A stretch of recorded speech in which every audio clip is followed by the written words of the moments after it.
रामनगरी के सभी मंदिर में अन्नकूट महोत्सव मनाया गया।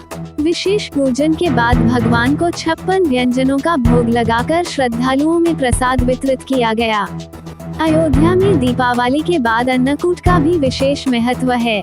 लंका विजय के बाद श्री राम, माता सीता व लक्ष्मण के अयोध्या पहुंचने की खुशी में दीपावली का त्योहार मनाया जाता है। पौराणिक कथाओं के अनुसार अयोध्या आगमन के अगले दिन सभी को भोजन में 56 प्रकार के व्यंजन परोसे गए थे, जिसके बाद से अन्नकूट मनाने की परंपरा चली आ रही है। सुबह से ही राम जन्मभूमि, कनक भवन, हनुमान बाग, मणिराम छावनी, रामबल्लभा कुंज, झुनकी घाट और सदगुरु सदन सहित सभी मंदिरों में 56 प्रकार के व्यंजन बनाए गए।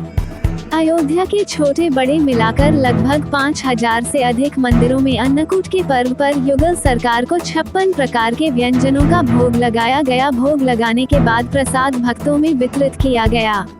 अन्नकूट महोत्सव में प्रसाद पाने के लिए विभिन्न क्षेत्रों से आए श्रद्धालु पंक्तिबद्ध देखे गए। दीपावली के दूसरे दिन अन्नकूट महोत्सव होता है, किंतु इस वर्ष ओरिया तिथि की मान्यता के कारण दीपावली के तीसरे दिन संपन्न हुआ। दीपोत्सव के बाद अयोध्या में अन्नकूट महोत्सव की धूम रही।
मर्यादा पुरुषोत्तम भगवान श्री राम जी वन यात्रा पूरी करके वापस श्री धाम अयोध्या आए।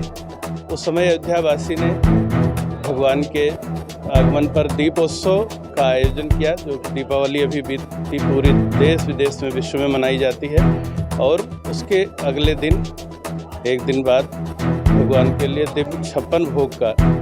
ऐसे तो ठाकुर जी हमारे विशंभर हैं, पूरे जगत का भरण पोषण करते हैं, लेकिन भगवान के भक्तों का अपना भाव है। ठाकुर जी वन यात्रा में नाना प्रकार के कष्टों से गुजरे हैं, तो उनके लिए विशेष प्रकार आयोजन करके 56 भोग का आयोजन हुआ। अन्नकूट उत्सव आज मनाया जा रहा है। प्रायः सभी मंदिरों में श्री ठाकुर जी के सामने भोग अर्पित करके भक्त लोग, जो रसिक संतों के द्वारा रचित पद हैं, उनके गायन के द्वारा ठाकुर जी को भोग अर्पित किए हैं। इसका दर्शन आप सभी लोग कर रहे हैं। भगवान के 14 वर्ष उपरांत अयोध्या आने पर उनको 56 भोग के अयोध्या वासियों ने भोजन परोसा था।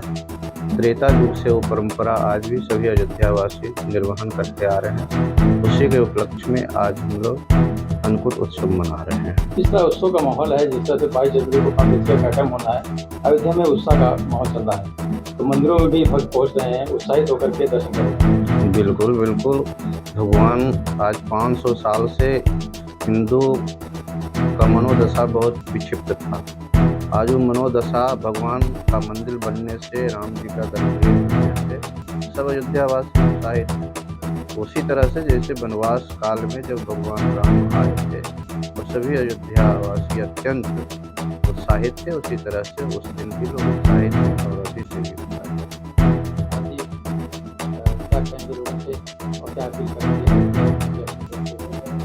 हम यही कहना चाहते हैं कि हम अपने धर्म के प्रति आस्थावान रहें। संसार में बहुत सा विचलित करने वाले लोग आते हैं और जाते रहते हैं, लेकिन नाम और यश उसी का रहता है, जो घर घर पर कायम रहता है। संस्कृति से ही सब कुछ मिलता है। अपनी संस्कृति को जो व्यक्ति भूल जाता है उसका अस्तित्व समाप्त हो जाता है। इसलिए अपनी संस्कृति पर कायम रहें।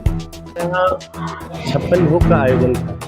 मान्यता के अनुसार आज अन्नकूट होता है और ठाकुर जी को, वैसे तो ठाकुर जी हमारे विशंभर हैं, विश्व का जो पेट भरण करते हैं, उदर भरण करते हैं, उनका नाम विशंभर है। उनको तो कोई खिला नहीं सकता वस्तुतः, लेकिन हम भक्तों का ये है कि ठाकुर जी ने कृपा करके गोवर्धन गिरिराज में 56 भोग का आयोजन किया था और वही अन्नकूट की परंपरा को हम लोग आज मनाते हैं और बहुत भव्यता से बनाते हैं। और प्रतिवर्ष की बात ये होता है, प्रयास के उत्तर 56 तो केवल कहने के लिए है, यहाँ तो 200-400 और भी व्यंजन होते हैं जो हम लोग ठाकुर जी को भोग लगाते हैं। श्री राम वल्लभा कुंज, जानकी घाट, वेदांती जी का आश्रम।